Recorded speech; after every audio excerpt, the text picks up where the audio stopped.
welcome back to the Regimentals YouTube channel. In today's video I want to just briefly talk about one of our other aspects of the business that we do, which is books for collectors. So in about 2012 I decided to make a book for my own personal use of my own collection, which was at the time German World War II Afrika Korps caps and tunics. I'd been collecting them for a number of years and I thought to myself, well, I'll just make up a little collector's book for myself using an online system, and printed it for myself, and I showed a couple of people and they all said to me, you should make that into a book, you should get that printed. Well, coincidentally, my member of my family, my brother-in-law, owned a printing company, so it was quite easy for me to get that one copy transposed into mass publication. And then it was as simple as that. My first book was published. That book was called Afrika Korps. It was quite basic at the time and only about 100 pages. But what made it most appealing to people was the quality of the pictures. I decided to take photographs in high resolution and use a black background. You can see the quality in the pictures is quite good, and using the black background they really stood out, and the font was very basic and the wording was very basic, but I was quite proud of that first ever book. Interestingly, you notice here at the front of the book a picture of me wearing an Afrika Korps cap when I'm about 2 or 3 years old. That shows how long I'd been collecting. Shortly after that I decided to do a second book called Einheitsfeldmuts. The book Einheitsfeldmuts, it kind of was a bit of a crossover, and it was the first book ever produced specifically about the German M43 cap. The word Einheitsfeldmuts, it meant workers' field cap, basically. The format of the book was much the same, but this time I used a smaller print, a smaller font. I'd worked on it, made it look a little bit more professional, and it focused on everything from SS caps, Navy caps, Luftwaffe caps, organisation tote caps, Bergmutzes. There's lots of period pictures, and again this was a really popular book. I did it with a friend of mine, Oliver Locke, and this book has sold really well. Moving on from that, I started then to work with other authors. A collector called Tony Vickers approached me. He had been collecting army caps from World War I right through to World War II, and he wanted to do a book all about the timeline of caps from 1871 to 1945. And again, very much the same format as Einheitsfeldmuts, lots of detailed pictures. A very popular book, and those first 3 books I was selling at like $29.99, so they were kind of affordable for collectors, and it was the photos that were really selling it. After those 3 books had been published, there was kind of like a bit of a treadmill was then going, the wheels were turning, and it was becoming easier to produce books.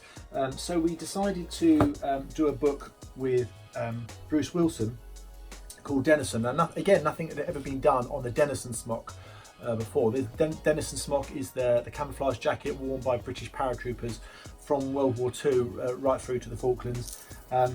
And by this point we'd kind of got on board with a designer who was helping us put it all together.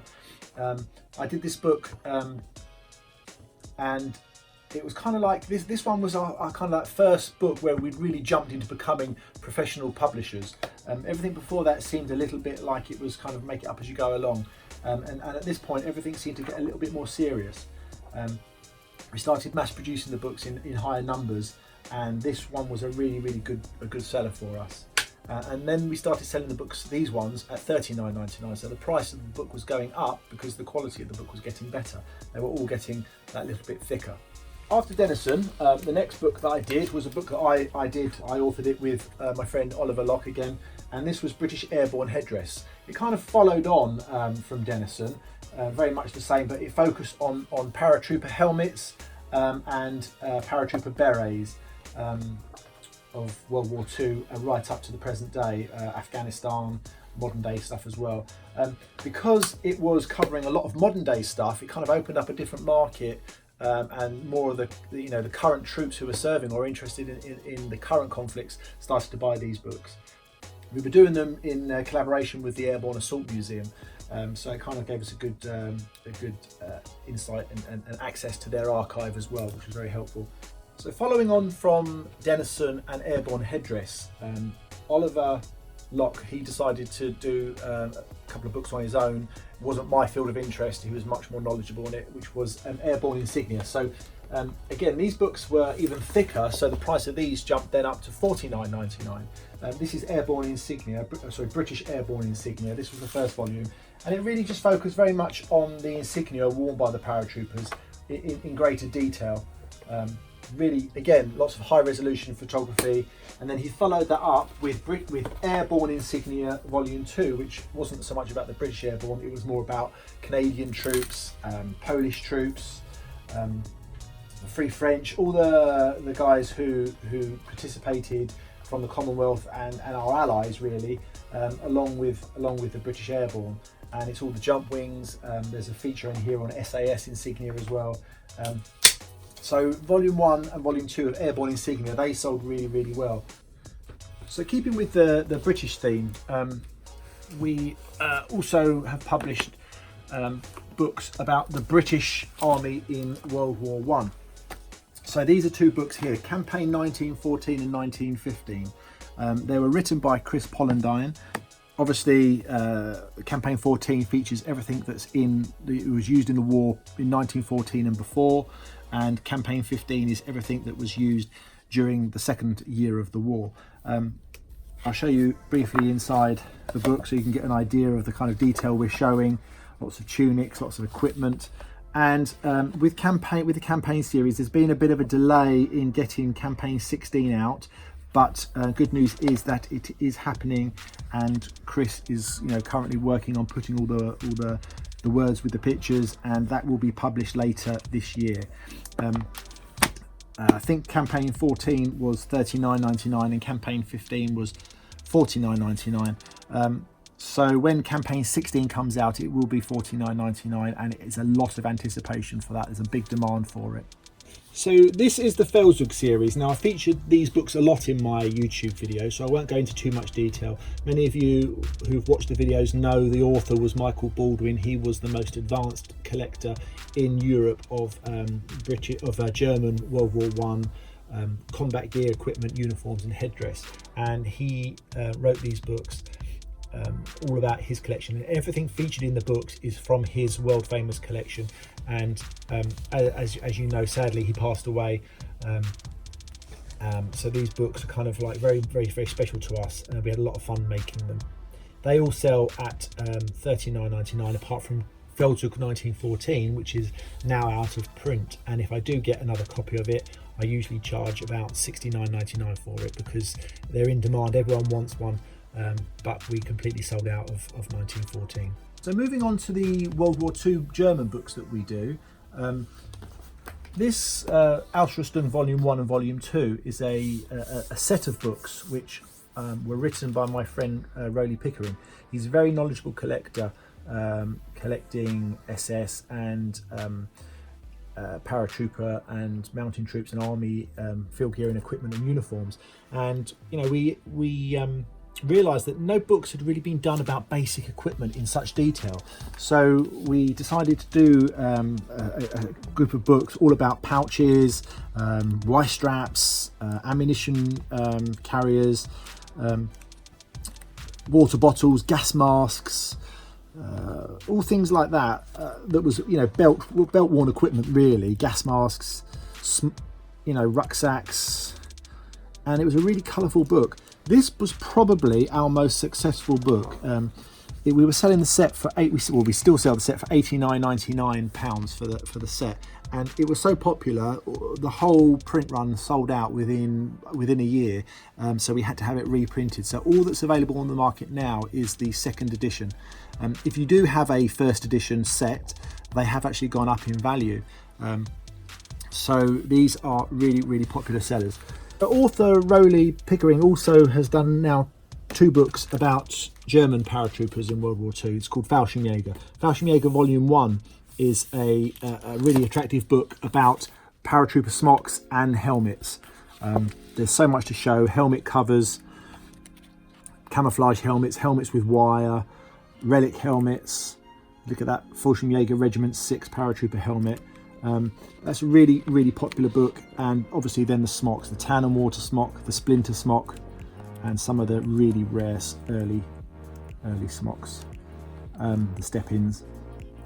I had probably most fun making this book, going to visit collectors who allowed us generously to see their collection and get hands-on looking at their stuff. We featured a lot of things used in the Bourgnay 44 Museum in Belgium, the Ardennes 44 Museum in Belgium, and it was such fun making these two books. They sell for £49.99. The last of our German World War II books that we have done would be Tarnfarben Volume 1 and Volume 2. Now, Tarnfarben Volume 1, that has completely sold out, and copies are exchanging hands for up to £70 for a copy. Volume 2 still available, that sells for £49.99. But this is basically all about German camouflage. So it's anything that's been painted in that typical German camouflage paint. You know, and it shows close-up detail of the paint to help the collectors identify real paint from reproductions. Gives you really helpful tips on how to spot fakes, you know, and just quite a technical, quite a lot of technical detail about the history of German camouflage and how it came about. That is a popular book. This book here is slightly different to the other books that we've done in the past. It has less high-resolution photographs and more technical drawings, and it's kind of like a reference work, all to do with the British Army in World War I and what insignias they wore on their tunics and on their helmets. A lot of research has been done about this book. A lot of painstaking work went into trying to identify what regiments wore what insignia. We had a lot of help, well, the author had a lot of help from museums, you know, regimental museums, so the source came straight from the regimental museums, and that book sells for £39.99, and it's kind of like a collector's reference guide. And then tomorrow I'm off to my printers in Oxfordshire to sign off our latest book. I'll try and film some footage of us at the printers, proofreading the final book. The book is a book that I'm doing with Oliver Locke. He's the author. I'm publishing it, and it's called British Painted Steel, and it's a book about British World War II helmets, mostly Brodie helmets. And it shows the regimental insignia and flashes on the sides of the helmets. It also shows helmets with camouflage and helmets with nets. That book is going to be out at some point in February. It will be £39.99, and hopefully I'll show you, as I said, some footage now of us proof checking the book. So thanks for watching the video. Don't forget, like the video, please subscribe to our channel.